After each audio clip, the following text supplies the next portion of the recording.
Be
Hey everyone, my name's Josh. I'm one of the pastors here at NewSong and get the opportunity to welcome you all this morning if you're watching with us. And if you're a guest with us, I would like to extend just a special welcome to you. And if I could draw your attention to our digital Connect card. This is just a way that we can get a little bit of information and know how we can better connect with you and be praying for you and answer any questions that you might have. So take some time during the service or afterwards to fill that Connect card out, and we would love to have that information. I just wanted to give you a heads up as well what the rest of this experience will look like. Grant will be continuing us on in our series that we're in, which is in 1 Peter, and that's a letter that Peter has written to this church that's in exile, that's going through some really tough times. And what we found as a teaching team as we've dug into some of these passages is that even in a couple verses, there's a lot of rich content in there. And we found that to be so vibrant in the current situation that we find ourselves in. And it's just been such a good series for where we're at as a church. And if you're experiencing this actually through our church platform online through the website, I would encourage you with one thing. I want to point to your attention, and that's that there's a live prayer option. So at any point during this experience, if you just feel something resting on your heart and you could use prayer right away, click on that live prayer option, and it'll actually connect you with one of the people in our prayer team. And it'll put a little side chat, and you'll get an opportunity to share what's going on, what's God stirring in you, and you'll also get an opportunity for someone to pray for that for you right now. So if you're watching this on Sunday morning through that experience, that's an opportunity for you to use at any point during it. And as well, at the end of this, there will be a link to our lobby. And our lobby is actually just another place that we have to connect together as a group, to unpack a little bit about what we heard and what we experienced together, but as well to see some faces and get to connect with some people in that way. And another awesome benefit to go into our lobby right after this is you could win a prize. And who doesn't like prizes? Everyone likes prizes. So I encourage you not only to go there for the prize, but also go there for the people that you get to connect with. So again, I just want to thank you so much for engaging and participating in this experience together. And for those of you that had an opportunity to come to our NewSong on the Lawn last week, it was just such a blessing as we were setting up, as we were going through that service, just to see faces again. To be able to see all of you out there and interacting, and it was just such a joyful moment for me to see, and I was really blessed by that. So thank you guys for taking that opportunity as well. Any opportunity we get nowadays just to connect in any way possible is just such a blessing and something we should look forward to. So again, in all these different aspects that we're doing, from NewSong Alone last week to connecting in this way, to all the other things that God's doing in and through NewSong, it's all going under this umbrella of our mission statement. And that mission statement is to be transformed by the Holy Spirit, to follow Jesus, love people, and do good.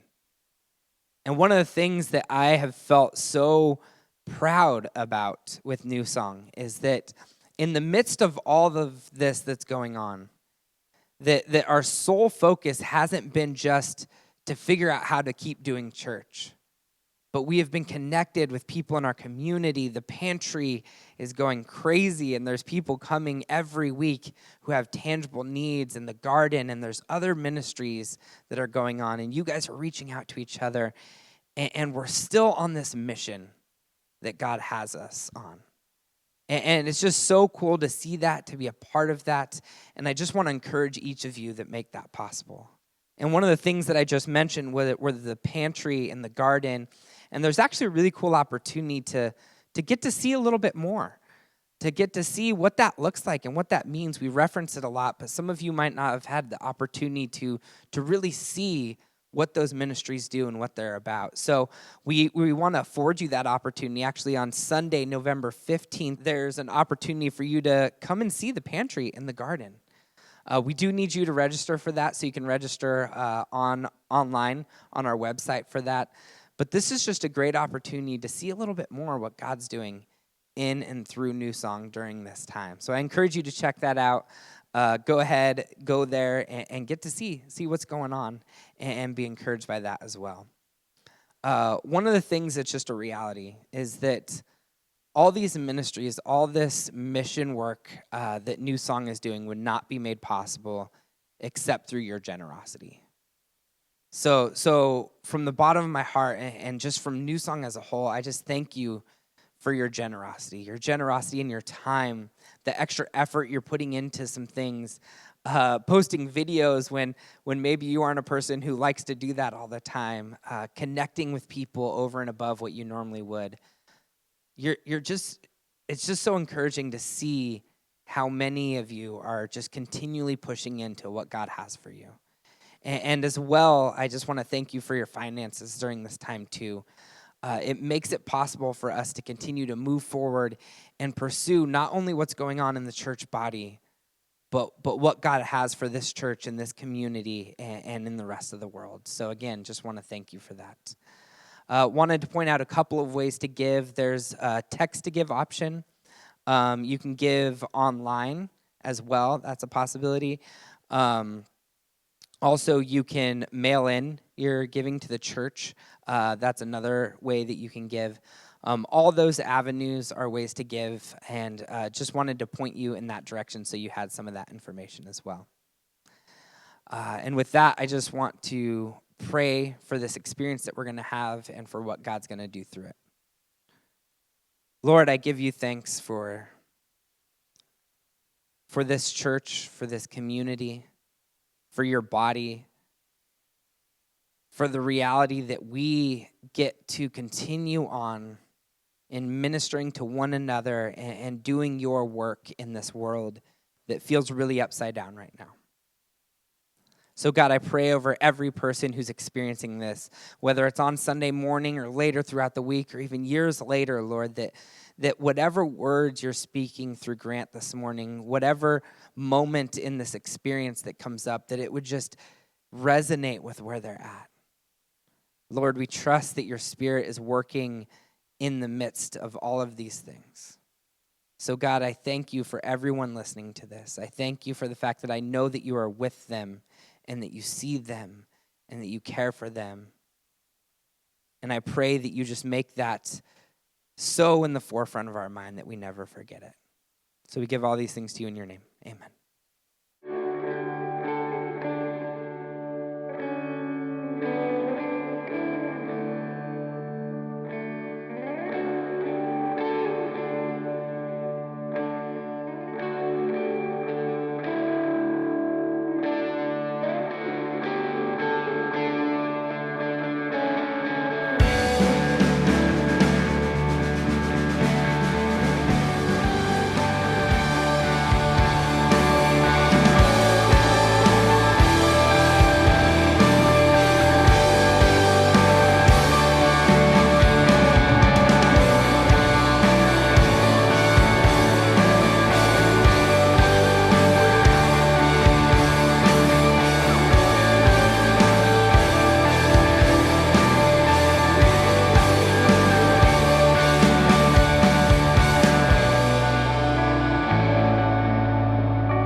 Hello everyone at NewSong.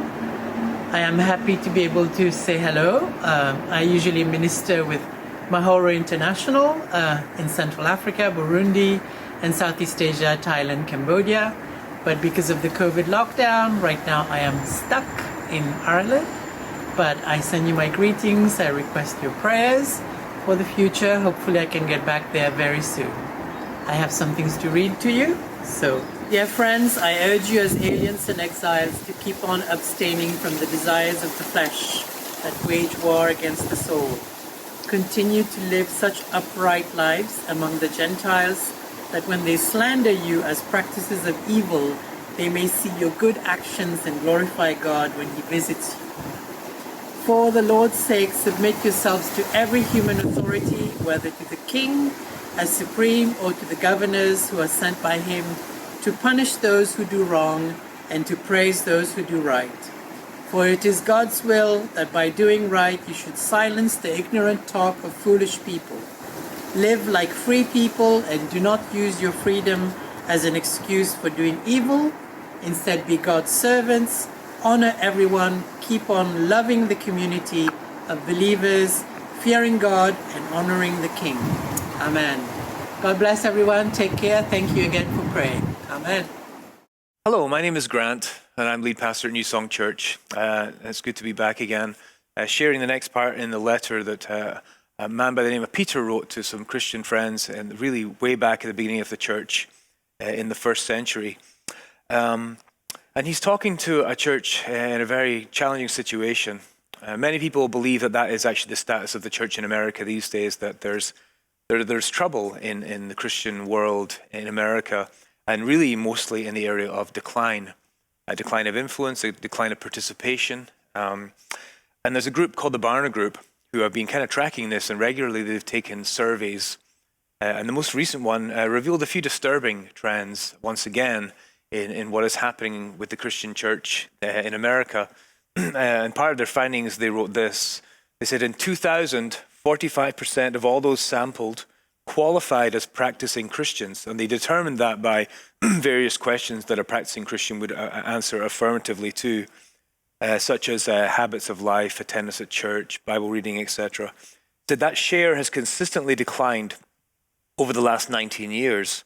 Now just 1 in 4 Americans, 25%, is a practicing Christian. In essence, the share of practicing Christians has dropped in half since 2000. That sounds like some kind of free fall, doesn't it? What does it mean to be a group whose worldview and way of living is becoming more and more a minority one? How should practicing Christians respond to this news? We've witnessed a great deal of answers to this question actually over decades. And what we have done in response to maybe a decline in our influence has actually become the witness of the church. And in some ways it's been really unhealthy. Because what the church, our church and the people of God who are called together for a mission within the community do right now is really, really important. How do we respond to decline and marginalization? And so in the midst of the pandemic, these past 7 or 8 months, the data crunchers, the people who do these surveys, have been hard at work again. And they claim that upwards of 1 in 3 practicing Christians have actually stopped attending any kind of form of church, online or otherwise, during this time. So there's something else that seems to perhaps be going on. So what will we be as a community in the new normal of post-pandemic, post-election, growingly post-Christian America?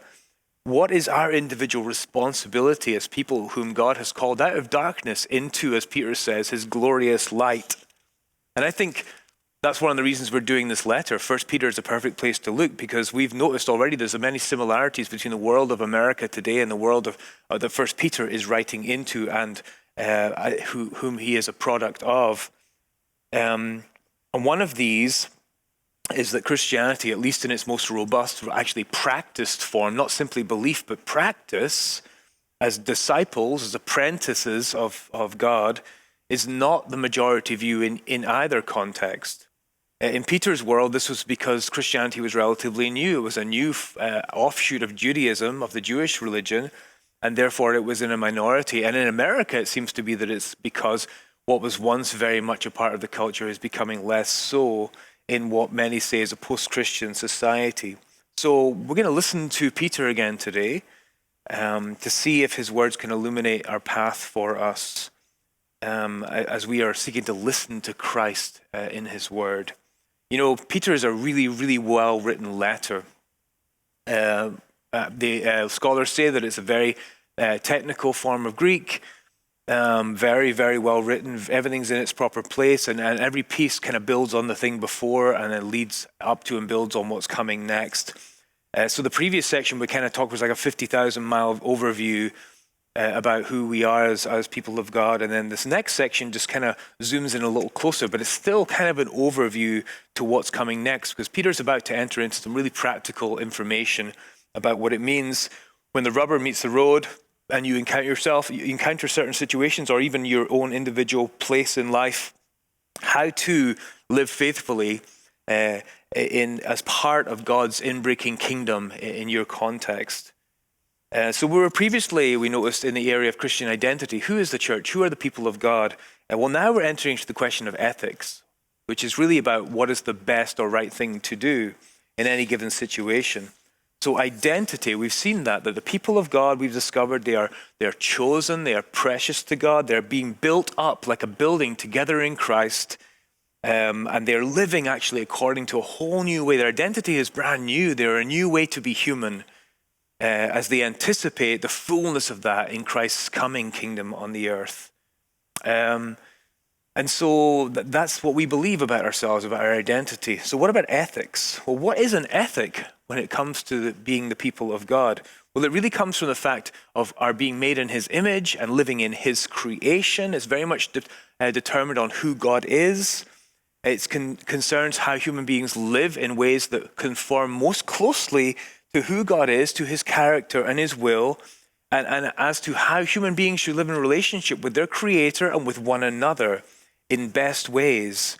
And it actually has a purpose. It's meant to point to the God who made us, that other people would see this new way of living and would desire to follow and to become in this relationship with God. So the space we inhabit in the world as the people of God should illuminate and reveal the gospel and the kingdom and the king of the kingdom, Jesus. And so the basic principles of Christian ethics don't really change, but they will have to adapt to new circumstances. Way back in the Old Testament time, those stories of the people of God, they're Peter's ancestors, and he understood what the ethics of those times were. And this people who were redeemed out of slavery in Israel, and they were going into a new land, and they were called to live in certain ways. And they were meant to make famous among the nations the name of God through how they lived in every aspect of their life. And it was very detailed and very convoluted, many, many, many, many laws. So after thousands of years, Jesus, God himself in the flesh, comes to the earth. And what he does is he summarizes all of the kingdom ethics in a universal way for all people, in a very simple way, by saying this. He says that all of these laws, all of the ethics of what it means to be the people of God are summed up in this way. Love God with all your heart and your mind and your soul and your strength, and love your neighbor as yourself. So 3 constituent parts in this command when it comes to what it means to be a follower of Jesus in our context. The first is to love God supremely above all other loves. The second is to love our neighbors. And then the third, often perhaps forgotten one, is to love ourselves, because we're called to love our neighbors as we love ourselves. So that's obviously important. And I think in times of chaos like what we're in right now, simplicity can be really, really helpful. So as we kind of think about what Peter's saying in the next part of the letter, we're going to look at them through the filter of these 3 categories: to love God, to love our neighbors, to love ourselves. But we're going to flip them. We're going to start with the last one, because that's where Peter begins. So firstly, as you love yourself, we hear a lot about self-care these days, taking care of yourself during these times. And that's exactly where Peter begins. He begins with a very strong exhortation. Dear friends, I urge you as aliens and exiles to abstain from the desires of the flesh that wage war against the soul. So firstly, urge. That's a strong word. It means to implore, to counsel, to beg, to appeal to encourage. Peter wants his friends to be aware that even though they are in Christ, that they're still capable of falling into evil, into wrong ways of living, into unhelpful ways of living. Later on, he says to his friends, live as free people. And freedom often we think means unrestrained activity, do whatever I want, whenever I want. But he says, live as free people. Do not use your freedom as a cover up for evil. He's saying human nature is complex and slippery, and we are masters often of self-deception. And especially sometimes when we are in Christ, we have this new sense of grace and forgiveness and this inheritance. Peter says you have this rock solid promise that God will take you through to this wonderful new beginning.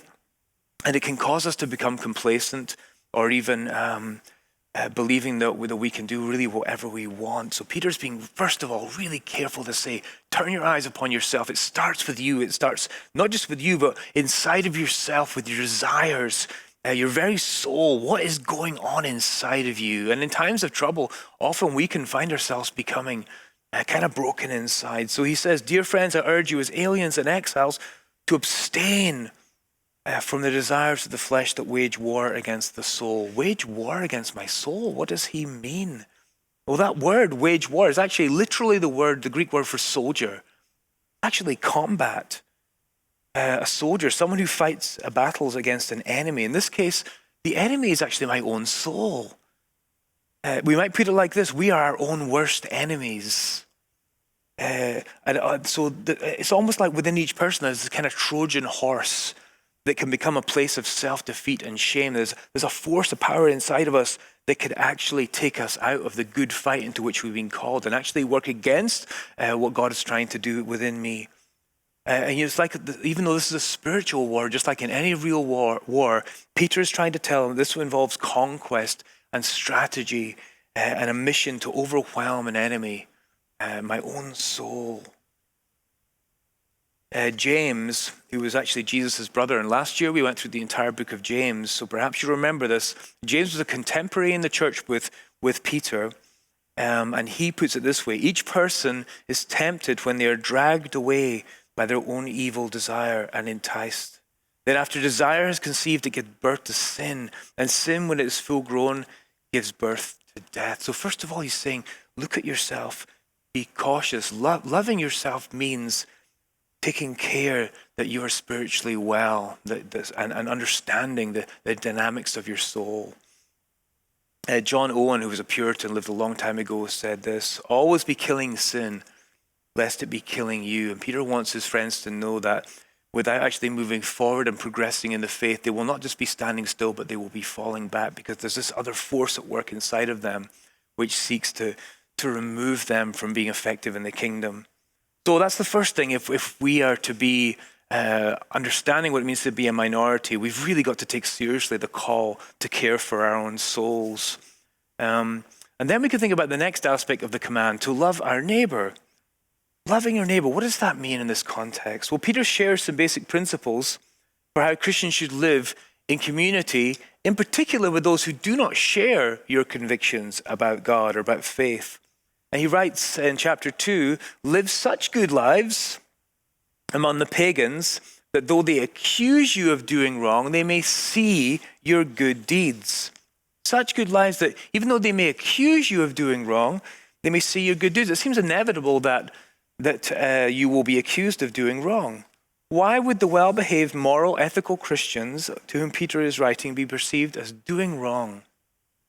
Perhaps you've experienced this process whereby as you grow in a relationship with Jesus, you find yourself increasingly disinterested in perhaps many of the pursuits, the habits, the attitudes, and understandings of the people with whom you were really tight formerly, your gang, your group, your team, and you can start to feel kind of uncomfortable, perhaps out of place, that you don't fit in anymore. And actually, perhaps it can actually lead to you being kind of like singled out a little bit for being mocked, target for jokes and comments. Oh yeah, he wouldn't be interested in that. Or yeah, he's a holy roller now, he's a Bible thumper. But what's happening on the other side of that equation is people are starting maybe to feel uncomfortable with you. Because you're changing, that you have different perspectives and ideas, and you're actually truly becoming a different and new person, and it's uncomfortable perhaps for them. Well, what is happening there? Perhaps you're just actually becoming maybe super annoying and judgy. That happens with Christians sometimes. We think now we know everything and we start telling everyone what's what. Peter's actually going to address that later in his letter. But here's the thing. People don't like it when someone changes direction in a way that doesn't conform to the group culture, to the way the group sees the world and the things that they do together.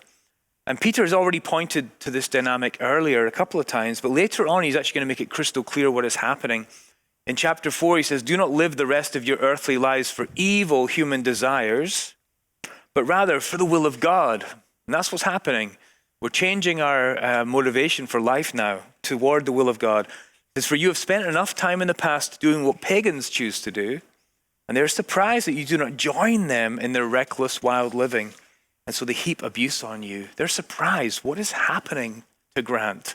Why doesn't he want to do the things with us? He's boring now. What's going on? And this may happen in our time and place, but we have a certain flexibility of individuality where it's sort of normal that people can just kind of do their thing. But if you think about the world of Peter's day, it was not like that. There were rigid codes which have actually been recorded of how every aspect of society should go. What is the expected way of living for your position in life? And these were quite rigid. And therefore, the consequences of stepping outside of these societal norms could be drastic. Although in our political world right now, divided political world, we're heading up to an election, and I've seen that same dynamic happening with these tribes that have now formed, which have like this rigid sense of identity. And Christians are finding it very hard now to actually know where they fit sometimes. I mean, I'm talking about people who are open fully to the Spirit of God and the kingdom. Above all, can find themselves being ousted or considered to be suspect amongst these highly tribal groups who all somewhat believe the same and who believe that the election result is kind of apocalyptically important. But, we have to understand that, once again, that is a highly detailed culture. The kingdom of God is above and beyond all of that. But I see that happening. But for the most part in our society, we do have some freedom to be individual. But there is still that sense that when you start to step out of line with the group, you're going to kind of run foul of that. And as a church or a group of Christians start to truly be formed in Christ in what should be countercultural ways, they are going to run into some problems. Peter wants his people to understand that the more they are conformed to Christ, this is what is happening, they are bearing fruit, and not just in belief, not just in saying, I believe in God the Father, etc., but actually in practice, living it out day to day, the more they should expect to be out of step with the world. And he has a name for people like that in this section. Well, two names actually. Right at the beginning of the letter, he's already said one of them. He introduced it by calling them exiles. You were exiles. And some people say it's because they were actually from other places, but I think it's more likely that they're actually becoming exiles because of their new identity in the kingdom of God. Here at the beginning of this section, he says, dear friends, I urge you as foreigners and exiles. And I'm sure many of them who were Roman citizens, locals, born and bred in their area where they lived, like, what do you mean foreigners and exiles? Foreigners, that word literally means resident alien. And that is helpful to understand. They are resident, that's where they live, but they are in some way an alien. They are not from there and becoming in some ways less so. And it's starting to show. I think I have some advantage over many of you who are watching or listening to this. And the clue is in the funny accent, if you can still hear that. I'm literally an alien, a resident alien in the USA. I am not a US citizen. I have a green card. When I first arrived here in 98, I experienced a bit of a culture shock. I came from the holy nation of Scotland, and I was steeped in its culture, its language, and its ways of life. It's sort of a heaven on earth, really, I'd like to present. It's as close to that as any nation might be. And I was a citizen of that great kingdom of Scotland in a strange new land. Luckily, the locals here spoke some form of the English language, although heavily modified and dumbed down, of course. The Queen's English, it certainly is not. As people have often said, Britain and the USA are two countries separated by a common language. My first drive-through fast food trip with that little speaker that they have was a serious experience in miscommunication. I was very hungry, and after several attempts to order some food in proper way of speaking, I resorted to my best American accent, and I finally got what I needed. Americans, they really need to learn to speak English, because even just trying to speak that way for a short period of time, I felt my IQ just dropping by points.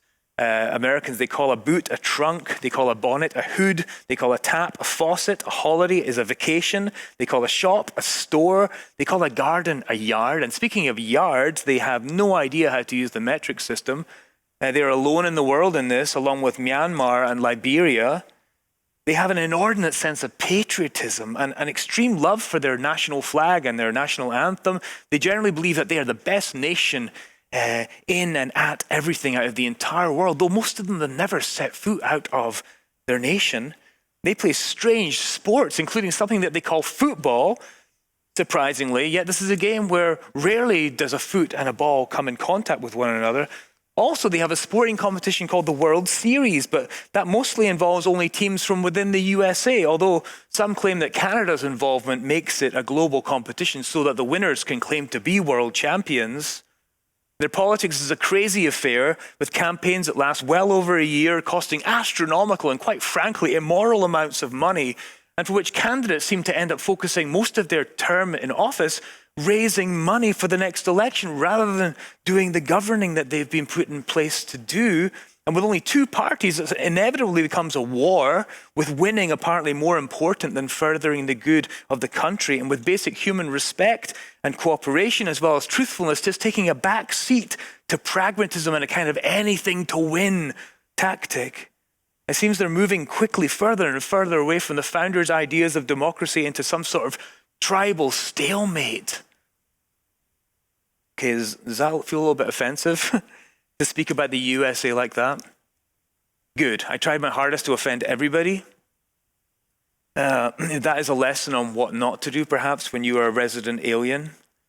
And I'm sure we could do it the other way around. We could talk about Scotland. If one of you came and you lived, you citizen of the United States of America, lived in Scotland for a while, you could find lots of things to say, perhaps something about bad teeth and bland food and like a national inferiority complex.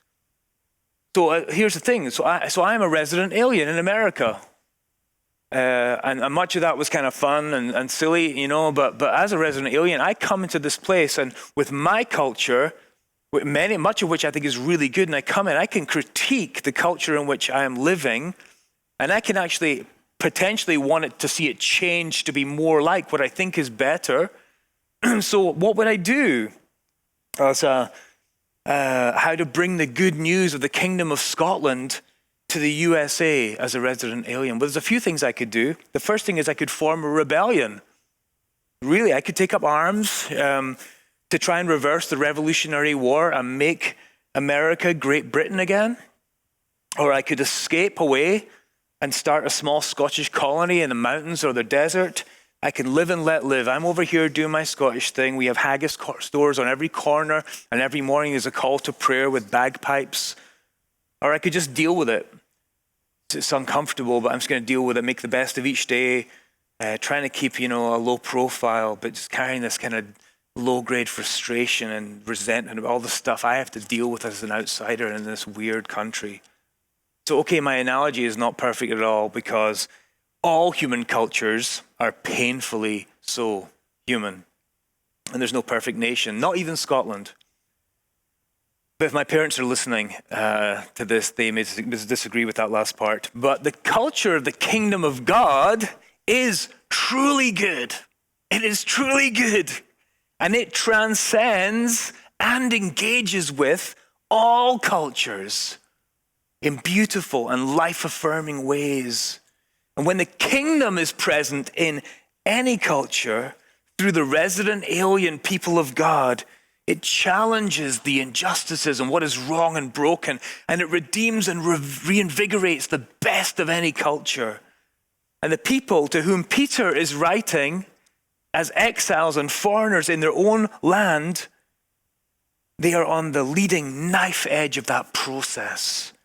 With their bodies, their lives are the catalyst that challenges as well as redeems, just simply by living out the call of the kingdom of God and practicing it on a daily basis, and it makes them prone to become outsiders. So what might be the options for Peter's friends? Well, maybe they could take a clue from the Scottish resident alien playbook. They could form a rebellion and fight to make Asia Minor a Christian nation once again, or, they could do that. That could be the way to go forward. Remember, they're a beginning church. They're a beginning movement. They could do actually what all the people expected Jesus to do, was to take up arms to throw off their conquerors and to build what they wanted to see in a nation through force. Or they could withdraw completely from society and create their own subculture. And many actually in the early church would do that. They would go off and form their own group because of the broken nature of the city they were living in. They just found there was too much to deal with. And so they would go off and be Christians together alone. Or they could just get on with it and hope to make it from day to day on a wing and a prayer. There's three things they could do. What about us? What about you? What about the American church? What about NewSong Church? You know, there's been three responses along these lines that have been typical for the American church in responses to a decline or to a marginalization. And the first has been indeed to fight to make the rest of the country respect us and conform to our ideas of morality, our kingdom ethics. We will make them do what they should do. We will seek and keep political power. We will align ourselves with the party that we feel most represents our view, and we will join with them. We will legislate our morality. Or the second thing, which has happened many times, we will create our own subcultural bubble and we will live in that. We will have our own movies, our music, our literature, everything, our art, even our candy. We will have our own bubble and we will be over here. And we'll hope that perhaps people from over there will visit our subculture and they will be impressed and then they will join us in our bubble. Or simply we'll just do our best from day to day. I don't know what's going on. Yeah, the church seems to be declining, but Christ's coming soon. This thing's all going away. So let's just keep our heads down and try not to become a target for the office atheist. Well, Peter has some advice for expats of all kinds, and especially for those who are resident aliens of the kingdom of heaven, wherever they are landed. Okay, you ready for this? Here's what he says. Submit yourselves for the Lord's sake to every human authority, whether to the emperor as a supreme authority or to governors who are sent by him to punish those who do wrong and commend those who do right. Is that it? Is that it, Peter? To just obey the emperor and the governors? But hey, Peter, they're like pagan. They're pagan emperors and governors. This is not good. This seems weird, Peter, and super lacking in detail. Like we're trying to live here, shopping, recreation, all the stuff. How do we do this? But there's actually more here in what Peter's saying that meets the eye at first glance. There's some challenges of translation here. Every translation of the Greek New Testament manuscripts is in some way an interpretation, and sometimes it's difficult and obscure. And actually, some of the words in 1 Peter don't appear anywhere else in the New Testament. And so translators have to kind of make a judgment in contextually what it might mean. And there's a couple of words here we've really got to think about what they mean. And the first one is submit. What does it mean? What does he mean when he says submit? And it carries actually far more meanings in that language and far more nuance and breadth than it does in simply using one English word, the word submit. So firstly, there's three meanings really. The first thing is definitely a sense of submission that Peter calls his friends to. They are not to seek to live in rebellion to the government. They are not to rebel. They're not to be seen as rebels, troublemakers, but they are to do their best to submit to the law of the land. And Peter really wants to say, be really careful at what point you would choose to rebel. And he's going to expand on that in this letter. But be really, really careful about when you decide, no, this far and no further. We are the Christians, we're not putting up this anymore and we're rebelling against this. Be really careful. Submit yourselves. The second thing is a meaning of the sense of order. Order as in the way things are ordered. There's a sense of orderliness, and it was very much the case in the Roman rulership and these Roman colonies, that order was important. So he's saying that promote order as people, exiles and foreigners in this land. It reminds me very much of another time when God's people were indeed in exile, and they were literally foreigners in a strange land. They had been taken from Israel, from Jerusalem actually, and they had been brought to Babylon. At the time, a very powerful nation with a great deal of wickedness and cruelty. And here's what God, through the prophet Jeremiah, told his people to do. It's in Jeremiah 29, right before the very famous passage about, I know the plans I have for you, plans to give you hope in a future. Here's what he says. Build houses and settle down. Plant gardens and eat what they produce. Marry and have sons and daughters. Find wives for your sons and give your daughters in marriage so that they too have sons and daughters. Increase in number there, do not decrease. Also seek the peace and prosperity of the city to which I have carried you into exile. You know, sometimes we give too much credence to rulers and despots and these things, and God's saying, like, I'm in this. Pray to the Lord for the city, because if it prospers, you too will prosper. That's the second thing. First thing is just to submit. Submit to the laws of the authorities who have been placed here. And the second thing is promote the orderliness and the peace of the city. The Apostle Paul said to his friend Titus, round about the same time, remind the people to be subject to rulers and authorities, to be obedient, to be ready to do whatever is good, to slander no one, to be peaceable and considerate, and always to be gentle toward everyone. And to Timothy, the Apostle Paul writes, that young leader in the early church, so that we may lead a quiet and peaceable life in all godliness and dignity. There's a third meaning. And what it is the opposite of withdrawing from society, from withdrawing away, saying, well, they're different, we're different, we should be apart.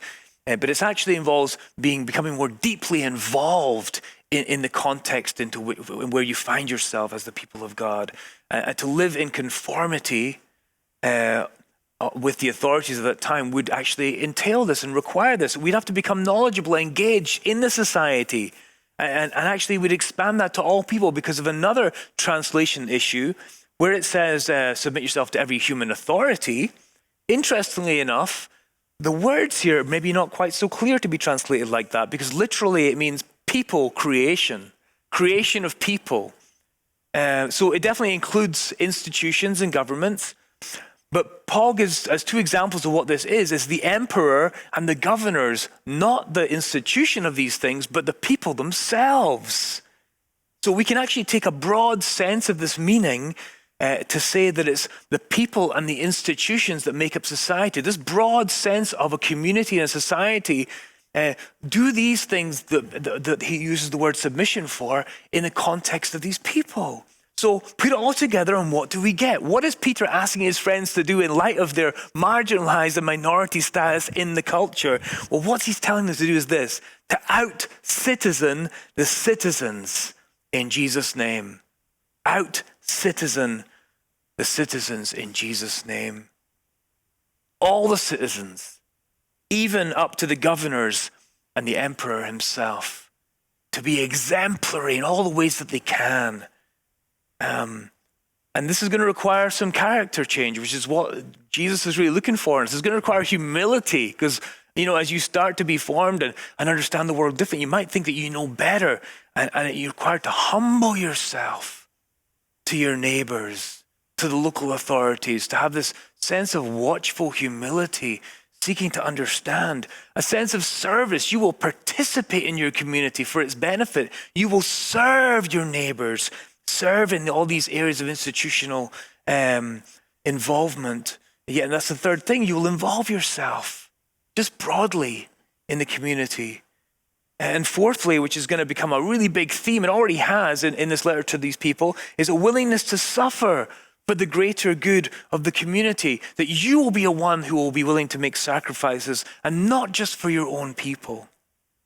And this is what Peter's calling his friends to do, not to fight to gain power, not to withdraw away, not to just suck it up and deal with it in a daily manner, but to actually engage with purpose, fully engaged in the community, doing the best you can to out-citizen the citizens. All of them. And what are the consequences? Well, then Jesus' kingdom people move intentionally into close proximity to all sorts of people throughout all of society. It means that when critics criticize, they become confounded. And when they have lazy characterizations of the people of God, their expectations are proven wrong. Every accusation and harsh criticism falls back on the heads of those who utter them. Every seeker and every enemy finds a warm welcome and an open heart and a listening ear and willing hands to serve.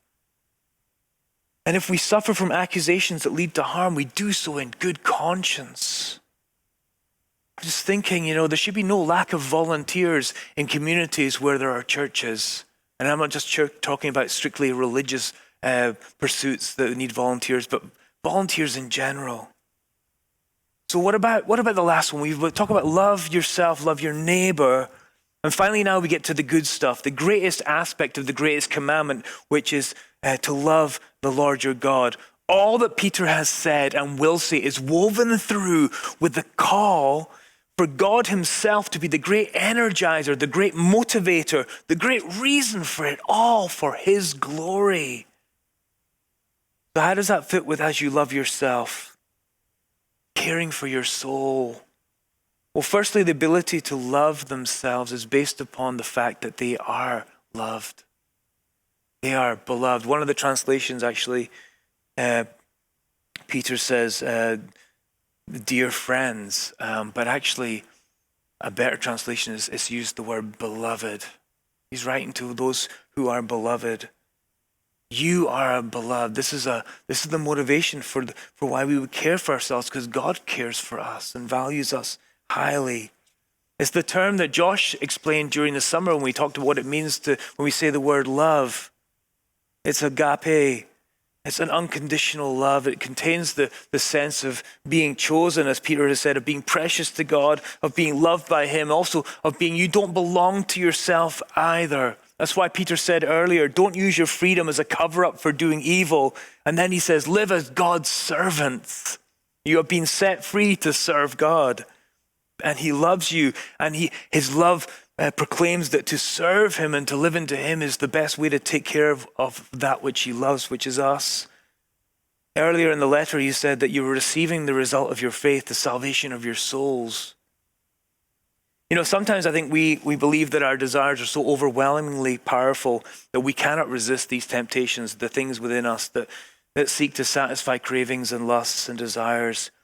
But perhaps the greater reason is if we don't see clearly the big picture of God's love for us and our place in it, that if we understood just what an incredible gift we have been given and freedom we have been given to change our trajectory, I think we don't believe as much that this is possible.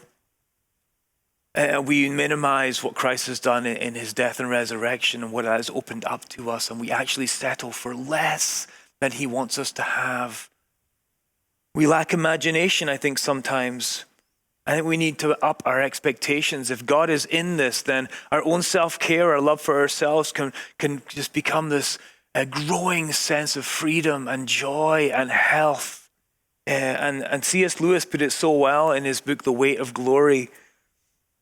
He said, it would seem that our Lord finds our desires not too strong, but too weak. We are half-hearted creatures fooling about with drink and sex and ambition when infinite joy is offered to us. Like an ignorant child who wants to go on making mud pies in a slum because he cannot imagine what is meant by the offer of a holiday or a vacation at the sea. We are far too easily pleased. Peter said we've been born anew into a living hope. We have been given this future, this inheritance, and it is our possession now. And it is all that God is working in us to change us, to grow us into the fullness of who we are as a people of God. What about loving your neighbor? What does that have to do with loving God? Well, there's a higher goal, Peter tells us, than simply the church's reputation or a peaceful life. When he talks about loving your neighbor, he says, live such good lives among the pagans that First thing we saw already is they may see your good deeds, even though they may accuse you of doing wrong, they may see your good deeds. But even more importantly, he just gets this huge, like a cosmic comment now. He says that they may glorify God on the day he visits us. So it's this like very earthbound thing of like live such good lives among these people that they may accuse you of doing wrong, they may see your good deeds. But yet then this grand end of time, eschatological, big fancy word there, right? Just means like the coming kingdom. On that day, they might glorify God. It says that your actions today are going to have a repercussions and consequences for that day when Christ returns and when he will judge every nation, every person. Love the Lord your God. It just puts us in this very small place, but what we do now has super large repercussions for the glory of God to come.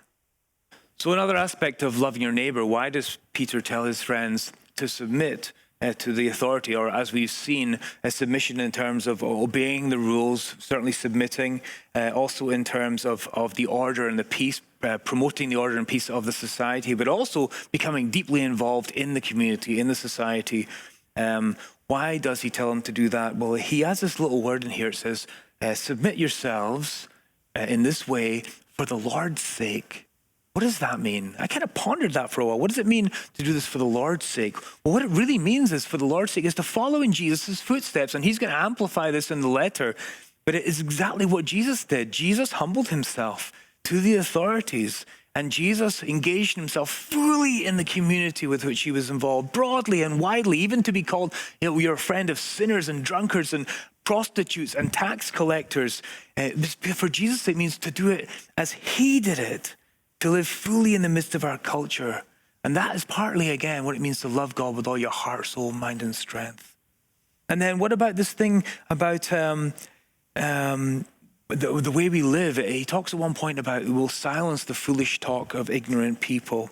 It actually says, for it's God's will. Sometimes we wonder, what is God's will? Peter says, it is God's will that by doing good, you should silence the ignorant talk of foolish people. There's just a dynamic here. Sometimes we ask ourselves, is it enough just to be doing good? And I think doing good, especially in our culture, is where it starts, to be people who are hospitable and people who serve. And because it allows God to work in and through that. And this concept of like silencing the foolish talk of ignorant people, that's leading them to kind of a crisis. That perhaps what they have believed and how they have seen the world is being questioned by our behavior and by our actions. And that actually might lead them to start to question. A book I have read a couple of times actually talks about, in our modern time, the very first step for someone to become interested in Christ and perhaps be led, come toward him is to trust a Christian. And our behavior and our actions will do that. So finally, very last verse of this passage, he just kind of sums it all up. Peter's just like, bang, bang, bang, bang, bang at the end. Here's what you need to do. And he says, show proper respect to everyone, love the family of believers, fear God, and honor the emperor. So it's just kind of reinforcement. Show proper respect to everyone. So in your culture, this is how you should live. Love the family of believers. So Jesus said, by your love, they will know that I have come. Fear God, which is wonderful because these people are afraid. Once again, it says, fear God alone. It is an awe and it's a reverence, a fear of the most benevolent power in the universe. So it is a life-giving and a growing and a wonderful fear. And then honor the emperor. Just something really interesting here, though, because we can kind of think that Peter is being very light on the subversive nature of Christianity, but there's something wonderful here. Many times throughout Christian history, people who've been in prison or people in a difficult time have found ways to bring a subversive message in a way that might not be noticed by those who may oppose them and shut down their group or their movement. And it almost seems like this is happening right here in Peter's letter. Such is his claim that God is above all. And actually what's going to happen in the church is that the Christians are going to fall foul of the one thing they cannot swear allegiance to is the emperor as king, as Lord. Very same words that are used of Jesus, that the emperor is Lord of all. And there's almost this subversive language here at the end to remind Peter's listeners that he has not forgotten that their ultimate allegiance is to the King of Kings, whose kingdom will come. He actually says, show proper respect to everyone. That's what the NIV translation says. And at the end it says, honor the emperor. Well, the thing is, they're exactly the same word. What Peter's saying here is honor the emperor and honor everyone. That he's basically putting them on the same level, that they are people. That's a wonderful thing to recognize, that every single person is made in the image of God and they are simply people. But it's a very subversive thing to say that the emperor is just like all the other people. You do not need to be afraid of these powers and authorities, but you do need to honor them as people made in God's image, whose potential is yet to be realized, and to whom into whose lives you have been called. Some of you may end up appearing, as Paul did, in front of the emperor himself. You never know where God will lead you, but be understanding that you are in the place of now and not yet, and our actions here have great implications for how God is working in the community. You know, it's our differences from the culture around us that can lead us to being marginalized, but it's those same differences, if we will hold on fast to what Christ calls us to do, that will make us increasingly useful for God's mission to the people whom he loves and whom he died for. Let's pray. Father, Lord, a simple prayer. Lord, help us to submit not only to you, but to submit to the rules of our land and to into ways that make us peacemakers in our communities. Help us to out-citizen the citizens across all boundaries and all borders, that we would outlove those who are good at loving their neighbors, that we would out-serve those who are servants, that we would shine as the people of God in this community, that people would see the difference, and that they would encounter you in our lives, and that they would turn to you, and that they would be redeemed and restored to relationship, not only with you, but with us and with all who call on the name of the Lord. But we ask it in Jesus' name. Amen.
If there was something throughout that experience that resonated with you or that stuck out, I want to point out a couple of ways that you can have some next steps and respond to what you experienced. One of those is you can just stay on for a little bit longer and click on the link to our lobby after this. Again, just a great place to connect with some other people and utilize in whatever way that you need, to say hi, to share what you felt like God has brought up in your heart. Just a great opportunity to do that immediately if you're watching with us on Sunday morning. Another thing that you can do is sign up for a pastoral care call.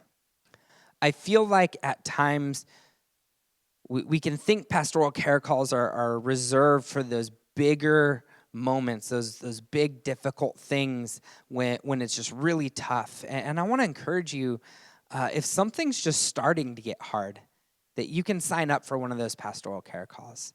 that it doesn't always have to be when things get real bad. I know that I wait until the last minute most of the time to reach out for help or to utilize a resource, but I just encourage you, wherever you're at, if you feel like you could benefit from chatting with someone, from just telling what's going on in your story, to utilize that, because it's a great opportunity to get something off your chest and to feel supported as well.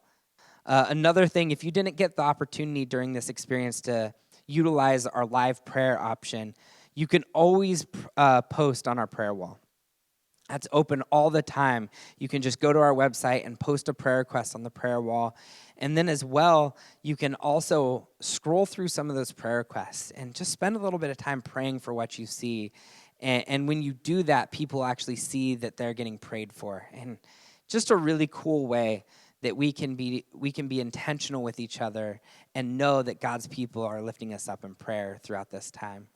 Another way that you can lean into prayer is joining us for our Wednesday prayer Zoom meetings. This is something that you do need to register online for, so go ahead and do that. But this is each week on Wednesday. It's just an opportunity where people gather together to be praying for each other, praying for NewSong, praying for what God's doing in our community, what God's doing in our lives, and just really leaning into the fact that there's power in prayer.